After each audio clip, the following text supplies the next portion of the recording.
কমিটির উদ্যোগে চলেছে সলিল সমারোহ। সেই অনুষ্ঠানের সরাসরি আমরা সত্যজিৎ রায় মুক্ত মঞ্চ থেকে তুলে ধরছি STSP নিউজ বাংলা পক্ষ থেকে। গান পাগল বন্ধুরা, সংস্কৃতি প্রেমী বন্ধুরা, আজকের এই সান্ধ্য আয়োজনে আমাদেরকে সঙ্গ দিচ্ছেন আমাদের বন্ধু হিসেবে, আমাদের আত্মীয় হিসেবে। আপনারা জানেন আজ থেকে 3 দিন আগে, ঠিক 3 দিন আগে 19শে নভেম্বর আমরা প্রভাত প্রতীক সঙ্গীত শিল্পী সলিল চৌধুরীর জন্মদিন পালন করেছি। 100 বর্ষ পেরিয়ে যে সঙ্গীত শিল্পীর পথ চলা আমরা গর্বিত। তার 100 বর্ষ উদযাপন করতে পেরে এখন আমরা গান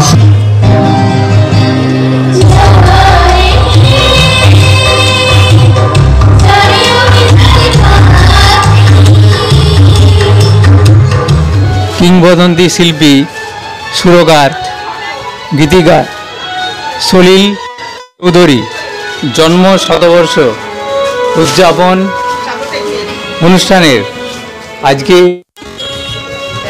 সমাপ্তি অনুষ্ঠান। এই অনুষ্ঠান এই ঘাটালের উদযাপন কমিটি করে চলেছে। তো সেই অনুষ্ঠানের কমিটির সভাপতিকে আমরা পেয়েছি। সভাপতির কাছ থেকেই এই অনুষ্ঠান সম্পর্কে আমরা বিস্তারিত জেনে নেব। আপনার কবিতা, গান পৌঁছে দেওয়ার লক্ষ্যে প্রায় 400 প্রতিযোগীকে নিয়ে ঘাটাল বিদ্যাসাগর হাই স্কুলে একটি সাংস্কৃতিক প্রতিযোগিতা হয়, যেটা খুবই উল্লেখযোগ্য। সাধারণ অভিভাবক এবং মানুষ তাদের কাছে খুব সাড়া পাওয়া যায়। পরবর্তীকালে আমরা সলিল চৌধুরীর সম্পর্কে বিশিষ্ট সঙ্গীত শিল্পী এবং গবেষক অধ্যাপক শুভপ্রসাদ নন্দী চৌধুরী, তিনি একটি সেমিনারে অংশগ্রহণ করেন। আমাদের উদ্যোগে সেমিনারটি ঘাটালের একটি সৃষ্টি লজে অনুষ্ঠিত হয়।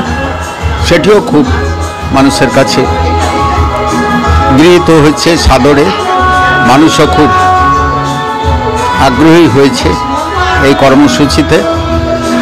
পরবর্তীকালে 100 জন সঙ্গীত শিল্পীকে নিয়ে ঘাটাল বিদ্যাসাগর স্কুল মাঠে একটি টুর্নামেন্টের মঞ্চে শতশিল্পীর সঙ্গীত, সলিল চৌধুরীর সঙ্গীত পরিবেশিত হয়েছে। আজকে নভেম্বরের 22 তারিখে এই উদযাপন কমিটির সমাপ্তি উৎসব হচ্ছে। এই উৎসব খুবই তাৎপর্যপূর্ণ। আমরা ঘাটাল শহরের 4 জন বিশিষ্ট সঙ্গীত শিল্পীকে এই কমিটির উদ্যোগে সম্মানিত করেছি এবং এই শহরের প্রায় 40টি সাংস্কৃতিক প্রতিষ্ঠান, সঙ্গীত, নৃত্য, আবৃত্তি এবং অঙ্কনের প্রত্যেক প্রতিষ্ঠানকেই আমাদের কমিটির উদ্যোগে পুরস্কার বিতরণ হয়েছে এবং আজকের অনুষ্ঠানে একটি এই কমিটির উদ্যোগে তথ্যবহুল স্মরণিকা প্রকাশ পেয়েছে, যেখানে সলিল চৌধুরীর জীবন, তার সৃষ্টির উপর আলোচনা, এমনকি তার সমস্ত গানের তালিকা ইত্যাদি প্রকাশ পেয়েছে। আজকের অনুষ্ঠানের আরেকটি গুরুত্বপূর্ণ বিষয় যে এখানে কলকাতা থেকে বিশিষ্ট সঙ্গীত শিল্পী অর্ণত্রী সরকার মূলত সলিল চৌধুরীর সঙ্গীতের উপরে তিনি সঙ্গীত পরিবেশন করেন। তিনি উপস্থিত হয়েছেন, কিছুক্ষণের মধ্যে তিনি সঙ্গীত পরিবেশন করবেন। আমাদের প্রত্যাশা এই জন্মশতবর্ষের এই যে সারা বছর ধরে আমাদের যে পরিকল্পনা এবং অনুষ্ঠান উৎসব তার পরবর্তীকালেও শহরের মধ্যে সংস্কৃতি প্রেমিক মানুষদের মধ্যে ছাত্রছাত্রীদের ক্ষেত্রে তার একটি বলা যেতে পারে সাংস্কৃতিক প্রভাব অবশ্যই পড়বে, এই প্রত্যাশা নিয়ে আমাদের পরিকল্পনা।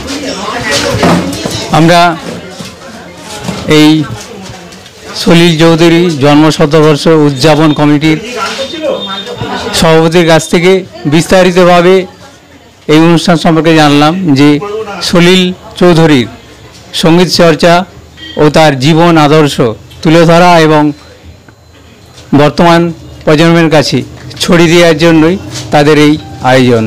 ক্যামেরায় রাজীব পাত্রের সঙ্গে আমি শ্যামবত প্রামাণিক, STSP নিউজ বাংলা। সবার খবর সবার আগে সরাসরি ঘাটাল থেকে।